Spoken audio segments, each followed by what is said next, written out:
Salut à tous et bienvenue sur Jean-Mi. Aujourd'hui, préparez-vous à plonger dans l'univers fascinant du voyage dans le temps et réparer des failles spatio-temporelles. Dans Time Trouble, vous incarnez un groupe de voyageurs temporels chargés de ramener de mystérieuses créatures qu'on appelle les Fluffy et qui perturbent le flux du temps. Ce jeu coopératif vous plonge dans un défi où chaque seconde compte. Ensemble, vous allez naviguer à travers différentes époques en superposant des cartes transparentes pour surmonter des défis et éviter des obstacles, tout en capturant les Fluffy avant qu'ils ne fassent plus de mal à la chronologie. L'esprit d'équipe et la coordination sont de mise, mais attention, le temps est compté. C'est un jeu pour 2 à 4 joueurs, pour des parties d'environ 20 minutes, mais qui ne sont pas pour autant dépourvues de tension stratégique. Chaque niveau vous fait voyager à travers le temps, et à chaque étape, de nouveaux défis apparaissent. Vous allez utiliser les capacités uniques de vos personnages et planifier vos actions, mais attention, vous n'aurez que quelques secondes pour agir en équipe et régler tout cela. Vous allez devoir capturer les Fluffy et réparer la timeline avant qu'il ne soit trop tard. En tant qu'équipe, vous allez vous coordonner pour réussir à rattraper ces Fluffy. Ce jeu, rapide dès le palpitant, est un vrai test d'agilité mentale et de coordination. C'est un jeu à la fois léger et stratégique. C'est un jeu de Carlo Rosi et Alexandro Zucchini, avec des illustrations de Eduval. Le jeu est édité par Amsen Gluck. Préparez-vous à voyager dans le temps et à sauver l'histoire. Allez, on va voir comment ça se passe. Et on se retrouve avec le jeu. Donc là, je vais d'abord vous parler des règles du jeu, et ensuite, en fin de vidéo, je vous donnerai mon avis sur ce dernier. Je vais surtout vous expliquer la mise en place ainsi que le fonctionnement du premier scénario, et je vous parlerai un petit peu des autres scénarios, mais comme ça, vous avez une surprise lorsque vous découvrirez le jeu. En premier, vous assemblez l'ordinateur. Tout cela est indiqué dans le livret de règles. Ensuite, vous assemblez les 2 moitiés du plateau agent proche de l'ordinateur. Placez la barrette mémoire ainsi que les 4 marqueurs mémoire à gauche de l'ordinateur. Vous allez constituer le paquet de cartes. Pour le premier scénario, vous allez enlever les cartes avec ce symbole-là ainsi que celui-là. Vous n'en aurez pas besoin. Elles sont au nombre de 5 sur les 30 cartes disponibles. Ensuite, vous allez mélanger les cartes restantes, face cachée. Il faut que les faces colorées soient invisibles.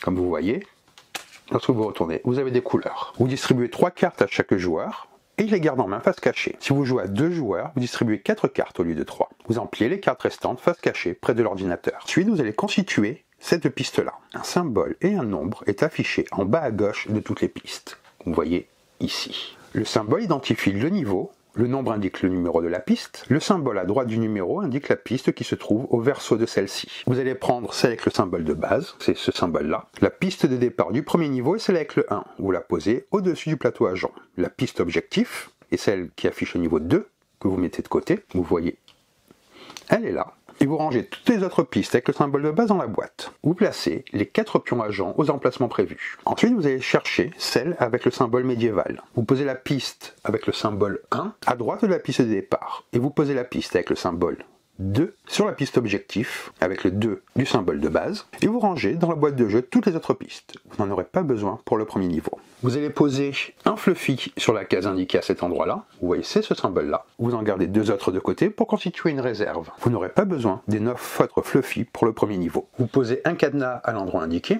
Et vous mettez les autres jetons cadenas à côté pour faire une réserve. Vous allez poser 6 énergies sur la case énergie au centre du plateau agent. C'est une réserve commune à tous les joueurs. Vous mettez les autres pions énergie de côté. Vous posez un escargot à cet endroit-là et vous mettez les autres escargots à portée du plateau pour former une réserve, tout comme les jetons dégâts. Vous prenez le jeton Tokiwoki et vous le posez devant vous. Ça sera, pour le premier joueur, ça sera le boss de ce tour. Tous les autres éléments que vous avez dépunchés, vous pouvez les mettre de côté, vous n'en aurez pas besoin pour le premier scénario. Une fois que ceci est fait, vous allez être prêt à jouer.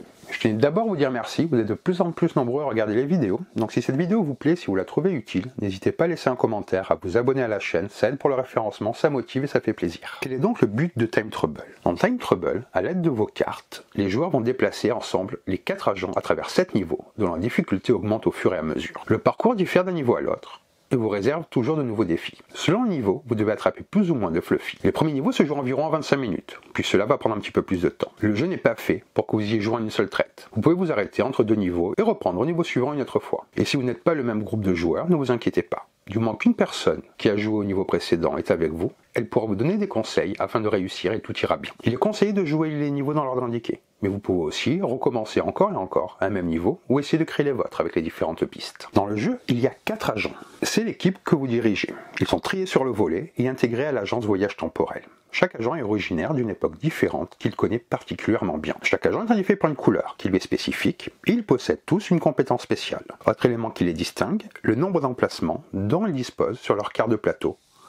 Ici, pour y placer les Fluffy ainsi que les dégâts. À savoir que vous allez diriger les agents ensemble, il n'y a pas de couleur attribuée à chaque joueur. Le rose, c'est Frankie. C'est une experte du présent et chef des agents. C'est pour cette raison que son pion sera toujours placé en premier. Elle a pour mission d'ouvrir les cadenas. En vert, nous avons Spike, qui a déjà pris un coup de vieux. À l'aide des escargots baveux, il peut se ralentir ou bien ralentir les autres. Le bleu, c'est Quali, qui vient du futur. C'est une cyberméduse qui est dédiée à l'approvisionnement en énergie de l'équipe. Et finalement, nous avons Cléo. Elle est originaire de l'Égypte. Sa compétence permet de se soigner et de soigner les autres agents. Le jeu va se jouer avec des cartes. Les cartes montrent des empreintes de pas, des 4 couleurs. Comme vous le voyez sur ces cartes-là, ça représente les couleurs des agents. Chaque empreinte correspond à un agent.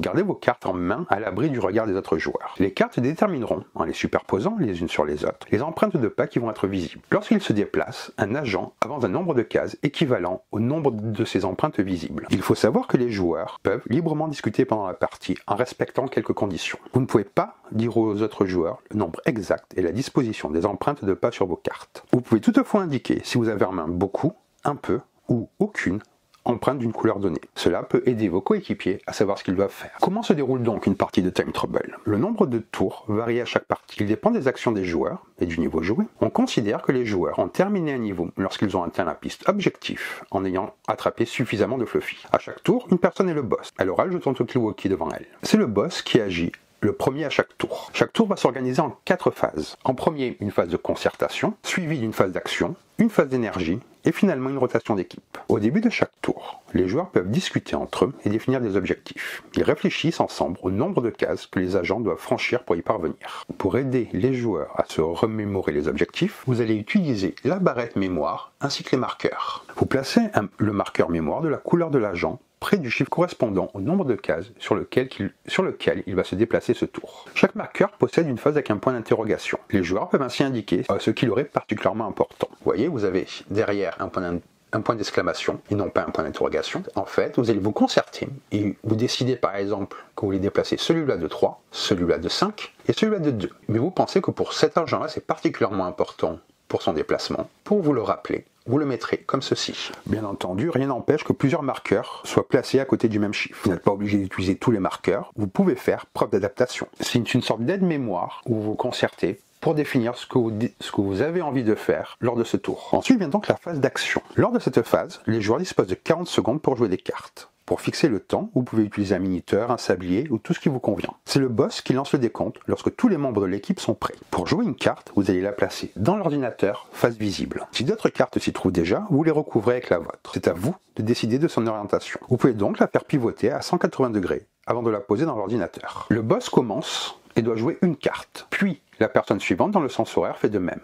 Elle doit aussi jouer une carte. Les joueurs procèdent ainsi jusqu'à ce qu'il y ait exactement 3 cartes dans l'ordinateur. Et ce, peu importe le nombre de joueurs. Par exemple, dans une partie à 2 joueurs, le boss joue 2 cartes. Dans une partie à 3 joueurs, chacun pose une carte. Dans une partie à 4 joueurs, le dernier joueur n'en pose aucune. Une fois que les 3 cartes sont posées, les joueurs peuvent continuer de poser des cartes dans l'ordinateur. Chaque joueur joue quand il le veut. Il n'y a plus d'ordre particulier à respecter une fois que les 3 cartes ont été posées. Un joueur peut ainsi jouer 2 cartes de suite si ça l'arrange. Vous pouvez donc jouer autant de cartes que vous le voulez, tant qu'il vous en reste en main. Jusqu'à ce que le temps soit écoulé. Vous avez le droit de tenir la carte au-dessus de l'ordinateur pour décider dans quel sens vous souhaitez la poser. Si vous ne souhaitez finalement plus la jouer, conservez-la dans votre main. Une fois qu'une carte est déposée, vous ne pouvez plus la retirer. Il se peut, dans un cas très particulier, où vous prenez trop de temps à décider par exemple, qu'il y ait moins de 3 cartes à la fin des 40 secondes. Dans ce cas, le boss prend une carte au hasard de la main de chaque joueur qui n'a pas joué de carte, alors qu'ils auraient dû en jouer une, et les pose directement sans les regarder dans l'ordinateur. Par exemple, imaginons, nous sommes 2 joueurs,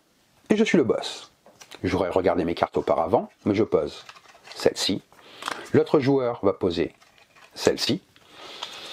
À moi, j'en repose une deuxième, je décide de la poser comme cela.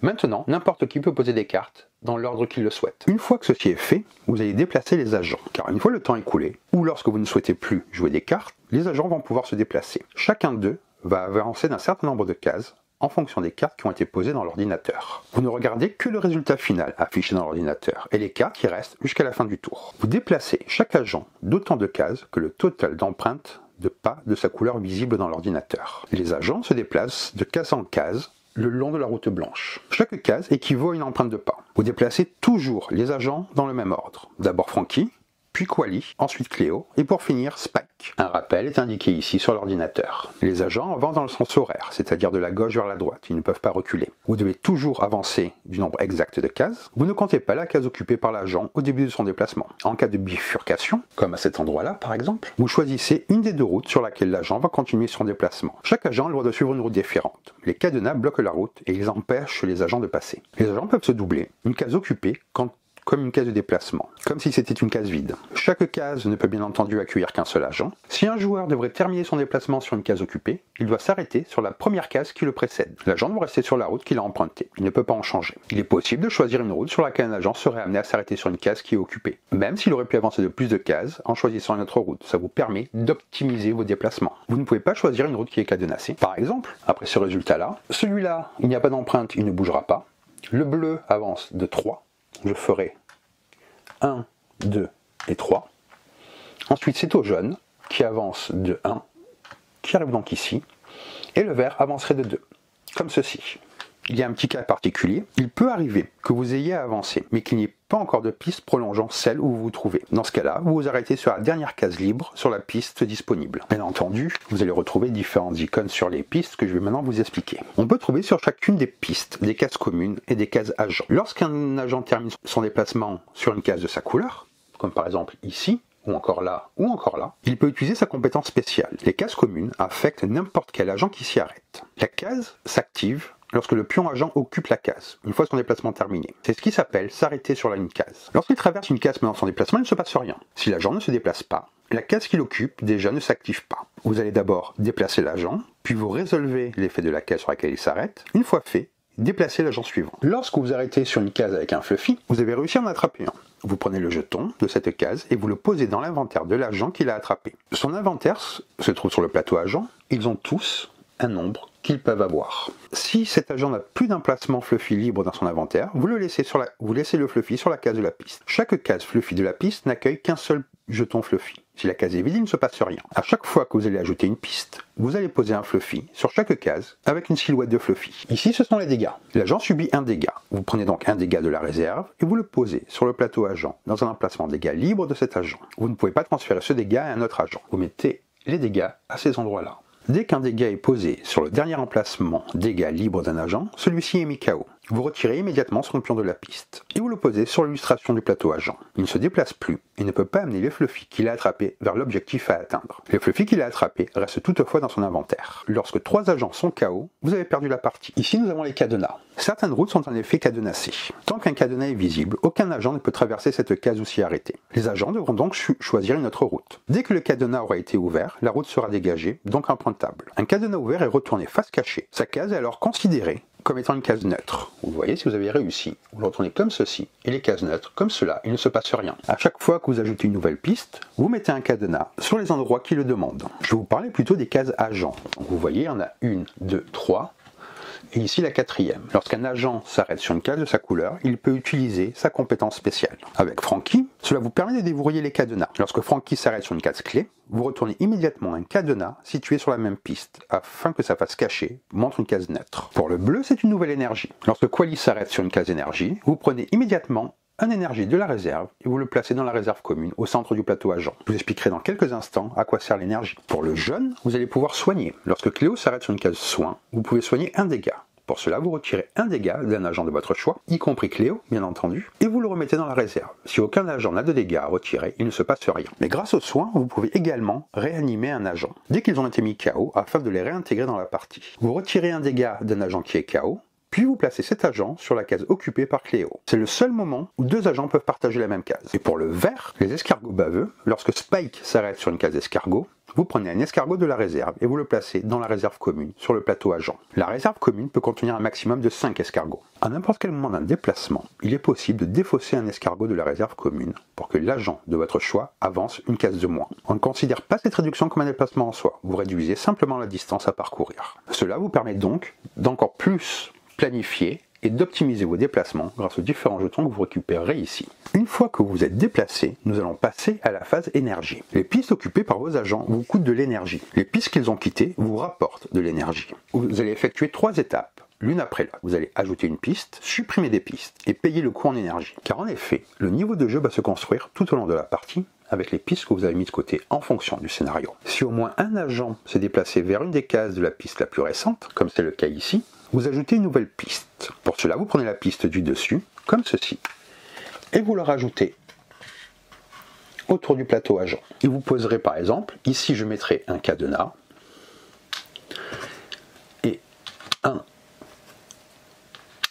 et deux Fluffy. Si tous les agents ont quitté la piste la plus ancienne, vous gagnez alors le nombre d'énergie indiqué en haut à droite de la piste. À cet endroit-là, vous remettez dans la réserve les jetons cadenas qui seront encore présents sur cette piste. Les Fluffy qui sont encore présents sur cette piste ne peuvent plus être attrapés. Vous les placez dans la boîte de jeu. Maintenant, vous allez devoir payer un énergie pour chaque piste occupée par au moins un agent. Vous prenez les pions énergie dans la réserve commune, au centre du plateau agent, et vous les remettez dans la réserve. Si vous n'avez pas suffisamment d'énergie, vous avez perdu la partie. C'est-à-dire que là, je devrais payer 1 et 2 énergies. Par contre, si j'avais été comme ça, celle-là m'aurait rapporté 2 énergies et j'aurais payé une seule énergie. Et celle-là, je ne paierai rien car il n'y a aucun agent dessus. Une fois que ceci est fait, vous allez pouvoir passer à la 4e étape qui est la rotation d'équipe. Vous retirez toutes les cartes qui se trouvent dans l'ordinateur et vous les placez dans une des fosses près de la zone de jeu. Vous changez ensuite de boss, vous donnez le talkie-walkie à la personne située à votre gauche. Chaque joueur pioche jusqu'à avoir 3 cartes en main. S'il n'y a plus de cartes dans la pioche, mélangez-la des fosses et retournez-la face cachée pour former une nouvelle pioche. Le tour est maintenant terminé, un nouveau tour débute avec la première phase, qui est la phase de concertation. Pour remporter la victoire, vous devez attraper un nombre de Fluffy précis et les amener vers un objectif à atteindre. Pour le niveau 1, il faut attraper 2 Fluffy. La partie s'arrête immédiatement si vous ne pouvez pas payer le coût en énergie ou si 3 agents sont KO comme je vous ai dit précédemment. Comment se comporte la piste objectif? C'est sur ce côté-là que vous allez finir le niveau. Si la mission diffère d'un niveau à l'autre, le principe reste le même. Les cases oranges sont des cases objectifs. Pour terminer le niveau, au moins 2 agents doivent occuper des cases objectifs, donc celle-là. À la fin de la phase d'action, au moins un agent doit se trouver sur une case buzzer, ce sont celles-là. De plus, tous les agents qui se trouvent sur des cases objectifs doivent ensemble posséder dans leur inventaire le nombre requis de Fluffy pour gagner. Les cases objectifs se suivent et forment un cercle qui permet aux joueurs de continuer à avancer indéfiniment les agents. Mais dès qu'un agent franchit la dernière case, objectif du cercle, vous voyez c'est indiqué ici, vous pouvez tourner, les joueurs doivent payer immédiatement une énergie. Si vous ne pouvez pas, la partie est perdue. Si vous remplissez les conditions de victoire, la partie prend fin après la phase d'action. Il n'y a pas de nouvelle phase d'énergie. Même lorsque vous remplissez les conditions de victoire, vous n'êtes pas obligé de mettre fin à la partie et vous pouvez continuer à jouer.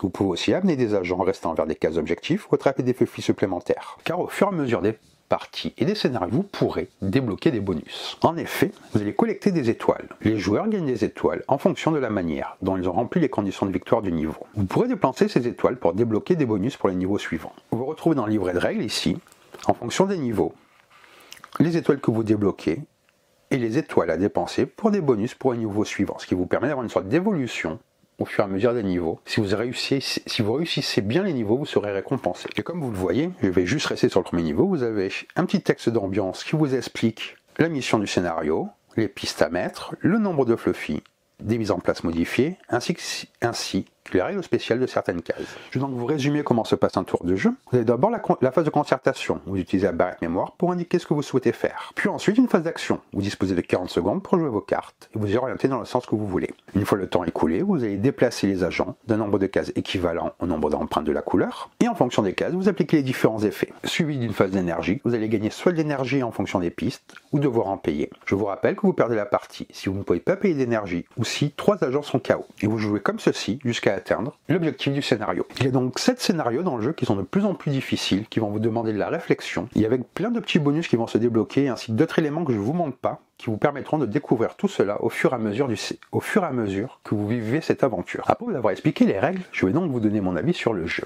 Time Trouble est un jeu de société coopératif qui propose une expérience de jeu rafraîchissante et excitante, plongeant les joueurs dans un univers où chaque décision peut avoir des conséquences immédiates sur le flux du temps. Avec ses mécanismes originaux, son design engageant et son ambiance captivante, Time Trouble s'impose comme un incontournable dans le genre des jeux de société coopératifs familiaux. Le principe de base est simple, mais offre une profondeur stratégique étonnante. Dans le jeu, les joueurs incarnent 4 personnages qui voyagent à travers différentes époques pour capturer des créatures nommées Fluffy, qui perturbent la ligne du temps. Le but est de coopérer pour résoudre des énigmes et interagir avec l'univers du jeu. en utilisant des cartes transparentes que les joueurs superposent pour créer des solutions. L'originalité du jeu réside dans l'utilisation des cartes transparentes qui permettent de résoudre des énigmes en superposant différentes couches d'action. Ces cartes ajoutent une dimension visuelle et interactive très agréable. L'idée de jouer avec le temps et les différentes couches temporelles en superposant les cartes est non seulement innovante, mais elle permet également de découvrir des solutions créatives aux défis qui se présentent. L'un des points forts de Time Trouble est son système de jeu rapide et dynamique. À chaque niveau, les joueurs doivent accomplir leurs tâches dans un temps limité. Cette contrainte temporelle génère une tension palpable et oblige les joueurs à se concentrer,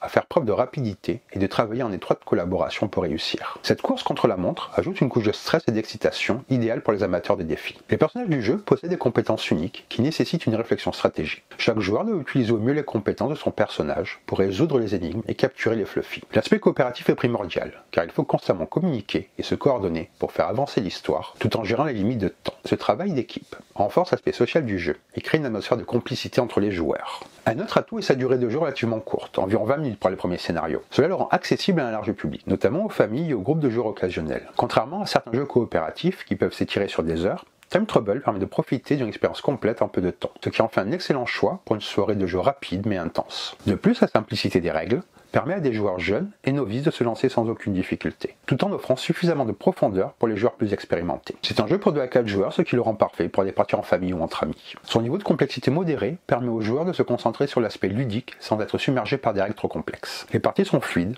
sans trop de temps mort, et chaque partie est différente grâce à l'évolution des niveaux et des défis. Time Trouble parvient à rendre l'expérience de jeu accessible tout en gardant une part de défi. Les joueurs doivent utiliser des stratégies de coordination en temps réel et prendre des décisions tactiques rapides, ce qui peut s'avérer très gratifiant lorsque tout se met en place. L'un des points qui frappe immédiatement dans Time Trouble est son design visuel. L'illustrateur, Edu Valls, a créé un univers riche et coloré, avec des personnages attachants et des visuels qui renforcent l'aspect magique du voyage dans le temps. Les cartes transparentes sont non seulement un outil de jeu essentiel, mais elles sont aussi un véritable élément de design qui capte l'attention. Le jeu se distingue par sa mise en page claire et intuitive, qui permet aux joueurs de se concentrer sur le jeu plutôt que de chercher constamment les règles ou les éléments du jeu. C'est un jeu coopératif innovant qui devrait vous plaire si vous êtes fan des jeux coopératifs.